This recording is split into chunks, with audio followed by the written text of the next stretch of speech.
সমিতিরও একজন চেয়ারপারসন এবং উনিও একজন প্রাক্তন সরকারি কর্মকর্তা, সাবেক সরকারি কর্মকর্তা। আমি জনাব আনোয়ার হোসেন হাজারী ওনাকে ওনার সমাপনী বক্তব্য দেওয়ার জন্য অনুরোধ করছি। সচিব মহোদয় চলে যাবেন, আমরা বেশি লম্বা করছি না আর কি অনুষ্ঠান। হ্যাঁ,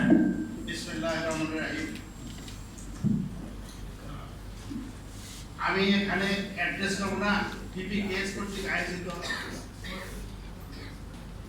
পিপিকেএস এর জাতীয় লটারি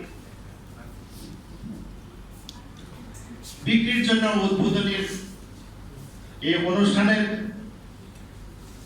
সম্মানিত অতিথিদের আমি অ্যাড্রেস করব না। আমি শুধু সময় সংক্ষিপ্ততার কারণে আমি একটা কথা বলবো। আমাদের সচিব স্যার একটা কথা বলছেন যে আমাদের যে অ্যাক্সেসিবিলিটির যে সমস্যা, আমি নিজে এই বিপিকেএস এর মাধ্যমে আমি জাপান যাওয়ার সৌভাগ্য আমার হয়েছে। বিপিকেএস এর একজন সাধারণ সদস্য হিসেবে আমি জাপান গেছি। আমি দেখছি যে সেখানে যে টয়লেটের যে সুন্দর অবস্থা, সেখানে বসার, সেখানে অন্যরকম, সেখানে টয়লেটের সামনে লেখা আছে রেস্টরুম, সেটা রেস্টরুম, একদম রেস্টের একটা জায়গা, একটা সুন্দর।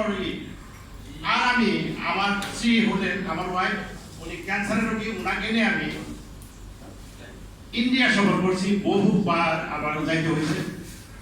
আমি ট্রেনে গেছি আমাদের তেজগাঁও যে আন্তর্জাতিক ট্রেন স্টেশন, সেখানে ট্রেনে উঠতে পারিনি। আমি ট্রেনে উঠতে পারিনি।